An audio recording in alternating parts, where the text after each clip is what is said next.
It's Al Milandi. You got to be more careful. What up, baby? What's up? What's up? What's good? Nothing. Everything. Nothing. I'm just thinking about tacos.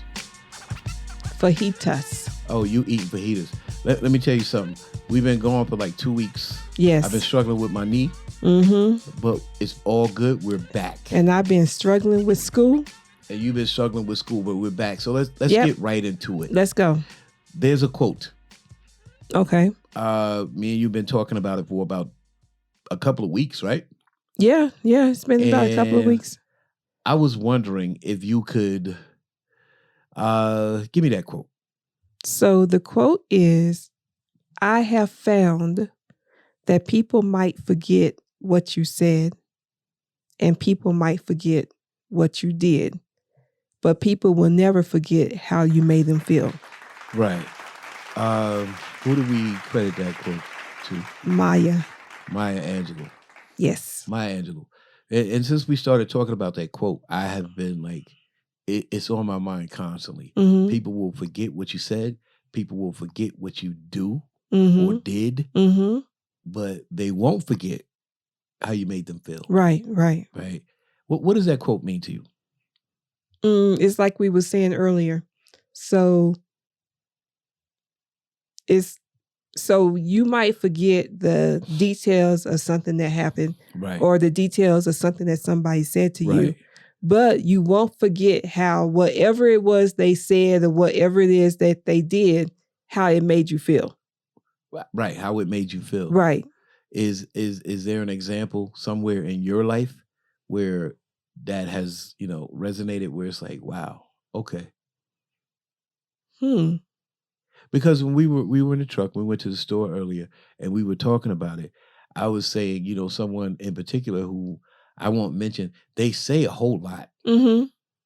They say a whole lot. Mm-hmm. And they do some things here and there, like by way of, I don't know what was going on in their mind. But okay, I give you a great example. They say a lot, really means nothing. There was a few times where I was in a jam and they helped me out. Right. But here's the thing though, and stop me if I'm messing up the quote. How they did what they did, it made me feel bad. So even though it was a good gesture, what they did, it made me feel bad, and I never want it from them again. Does that make sense? Yeah, it does make sense. It's deep. Right.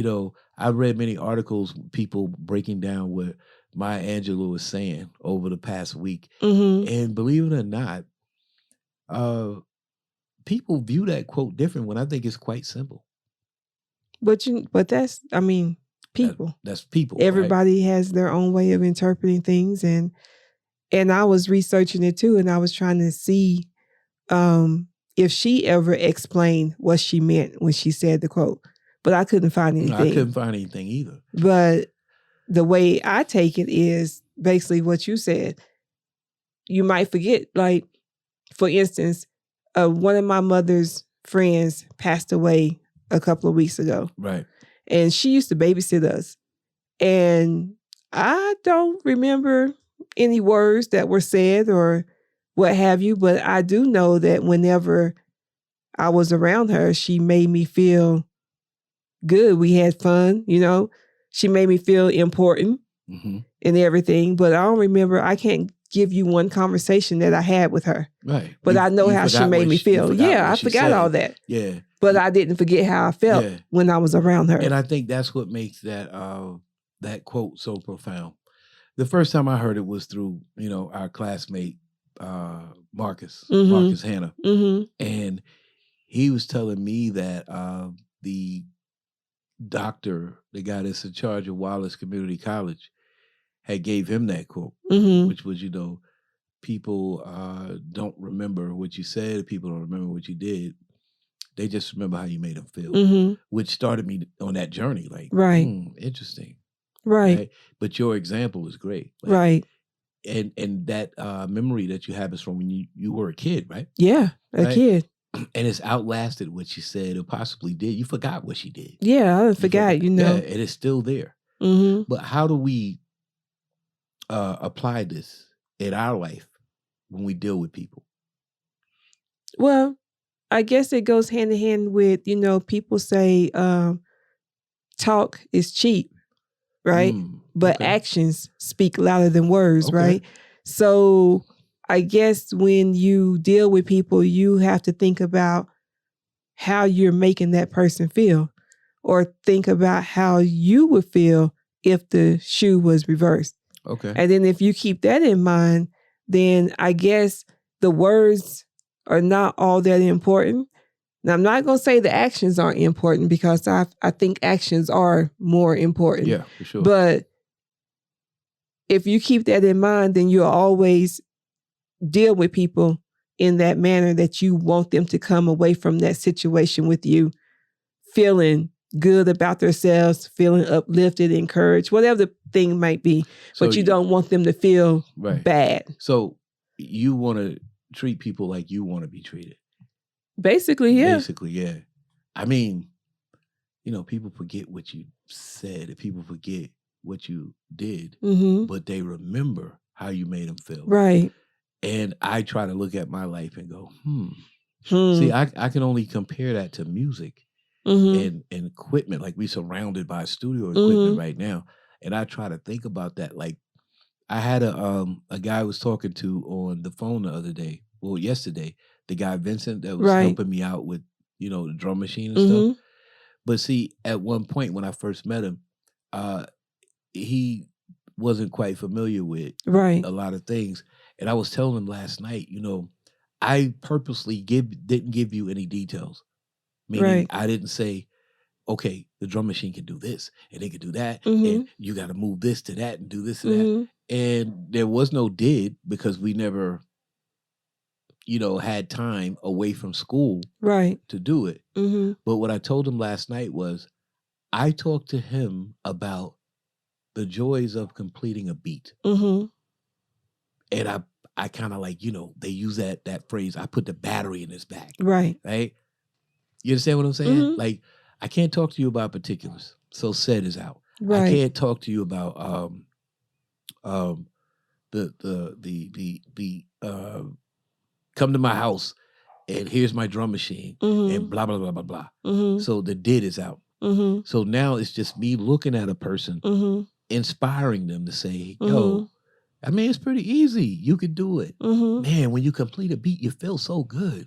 But that is sad, though, but you're saying those things. But by way of saying, I'm putting this battery in his back. And I'm making him feel like, yeah, I can do that. Right.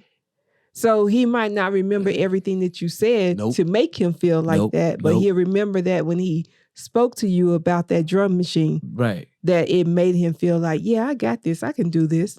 Because I'm listening to key phrases, even when I talk to you. And I'm sure you do it to me. I hope you do. I hope you do. But when I talk to you, sometimes it's not as important as as giving you a whole lot of words. It's me listening to what you're saying and letting you know that I hear you. And when you feel like you're being heard, you feel a certain way. That is definitely true. Yeah. That is definitely true, because I have ended relationships because I felt like I wasn't a priority. So the person could talk all they wanted to, but if I didn't feel what they were saying, then I'm like, you just talking, you just saying something that you think I want to hear, but I don't feel that way. That's not the feeling I'm getting from it. So we through. It's crazy, and this is leading into other stuff, but I think it's important right here. Bruce Lee. Here goes the second quote. Okay. I'm gonna add this on. Bruce Lee says the difference between a winner and a loser: a winner listens, and a loser just wait for his turn to talk. Right. So, with that being said, making a person feel a certain way involves listening. Definitely. It's a two-way conversation. Definitely. Effective listening. Oh, yeah. And then when you say something, I feel like you can cater it to what's on that person's mind, what's coming out of their mouth, aka AKA, well, not AKA, but what they're also passionate about. Right. You can get right. And that makes a person If you feel pay good. attention to what they're saying, if you really listen to That's what the they're key. saying. That's the key. Yeah. But this is something that that doesn't happen all the time. Right. I can honestly say that I haven't always Listen. dealt with people like that. Oh, because I can think back in my past and think, I know I probably said something or did something that made somebody feel really bad. Yeah. Because sometimes I was selfish and sometimes I don't want to say uncaring, but Right. But it's just you got other things on your mind. That person wasn't a priority. Their feelings wasn't my priority at that time.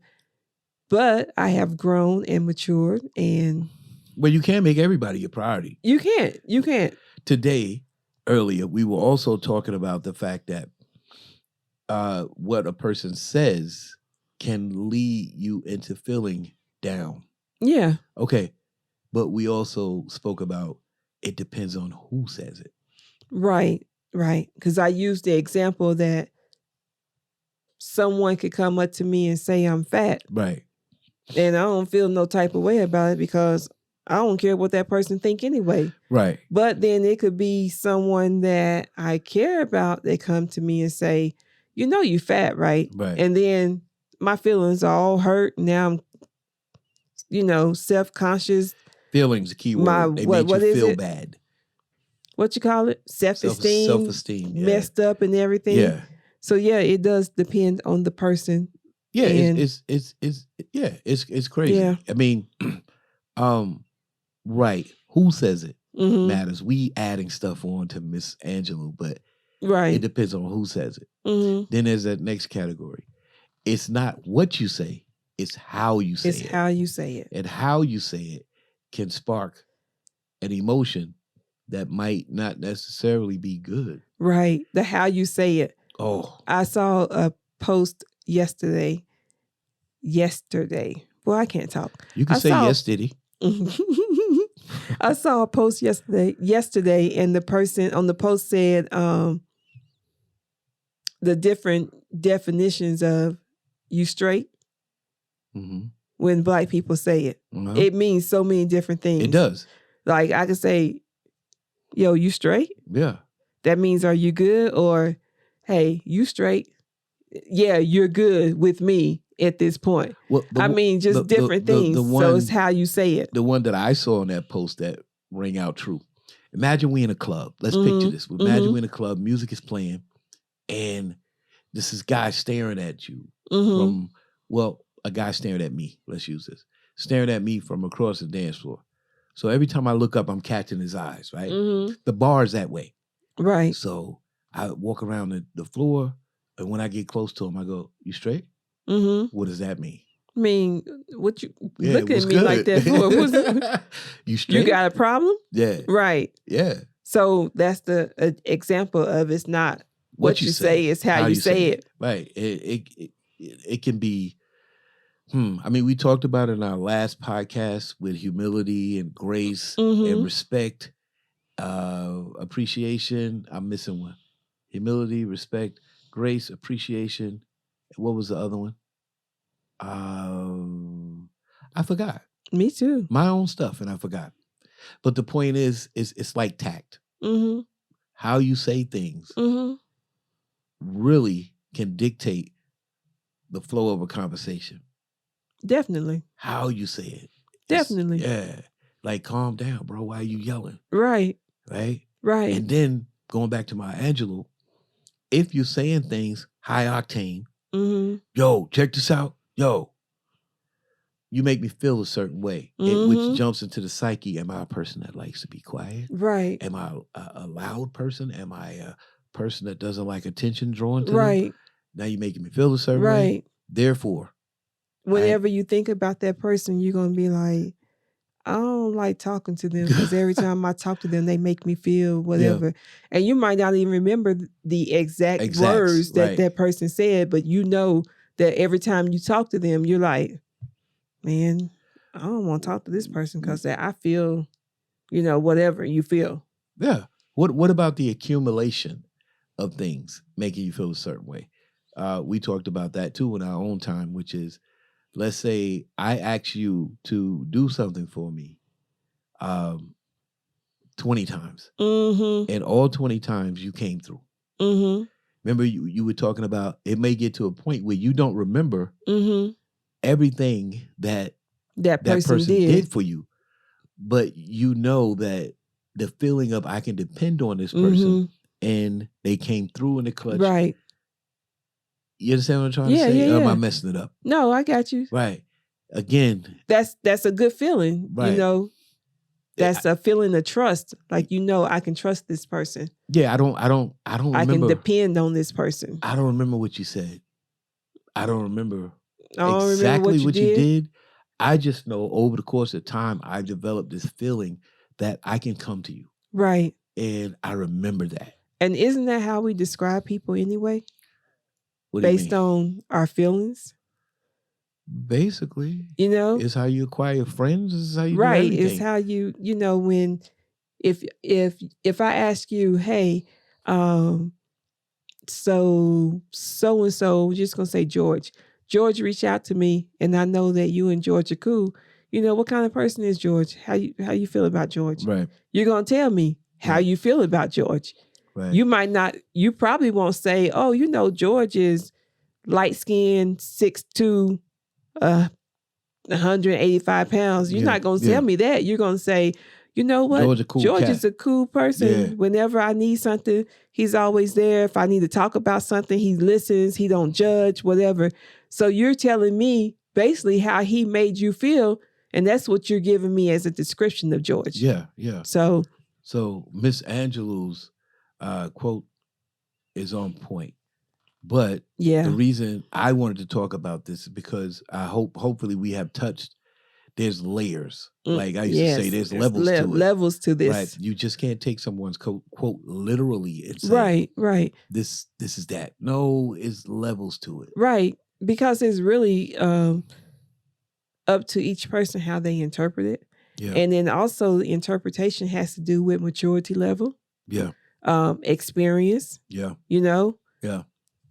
I'm not going to say age, because there's some young people who are very mature and there's some old people who are immature as I don't know what.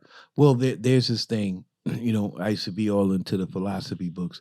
A lot of philosophers, did I say that right? Philosophers believe that it is impossible for a person of a certain age to be wise / mature. Okay. They can be smart. Okay. And they can mimic and they can do certain things. But maturity comes with experience. And wisdom comes with age. Wisdom comes with age and experience. Right. But I'm sorry, I side note off that. But yeah, the quote is crazy. Maya Angelou is probably one of our greatest writers ever. I won't get into that. Was one. I said was. Oh, okay. Was one of our greatest writers ever. I'm not going to get into the Black woman writer. She's just a dope writer. Yes, she was. The way that she, what was the book? I Know Why the Caged Bird Sing? Yes. Loosely, that was her autobiography. Loosely, well, based on her. It was her autobiography. Yeah, dope. You know, I've never read it. Yeah. But I've heard everybody talking about it. Oh, it's a good read. I read it when I was a teenager. She went through some things. She definitely did. In order to maturate and be able to write what she gave us. Yep. And on this instance, I'm saying before we did a quote, which was imitation is the sincerest form of flattery. I'm saying this one is bigger. Right? People forget what you say. They might forget what you did. But they remember how you made them feel. Simple. So when you walk your ass, I have to say it like that, into a room, you think about that. Yeah. You know, everybody wants to be a rapper. Everybody wants to be successful and all that. Well, I think it starts with making people feel a certain way. Yeah, definitely. DMX, when he rapped, he wasn't all articulate as Jay-Z. But the feeling he gave you from listening to those records, you'll never forget it. You'll never forget it. I hear "Get at Me, dog," I think about where I was. Mm-hmm. I'm able to gauge time with it and say 1997 because it made me feel. It made me feel a certain type of way. Right. You understand what I mean? Yeah. I don't think it's just dealing with people straight up. I think it's in life. You want to get somewhere, you don't walk into the room and make people feel like crap. Right. You always want to build and not tear down. Build and not tear down. Yep. Can you think of a song that we can leave out with that kind of a little bit encompasses what we're talking about? Well, I'm going to say I keep forgetting. By who? Michael McDonald. These guys? The Doobie Brothers. Doobie Brothers. These guys? These guys. There you go. We kept this one short. Yep. We kept this one sweet. Yes. We talked about this quote. Mm-hmm. Who are we? It's Al and Yolanda. You got to be more careful. Bye. We're out. Forget when I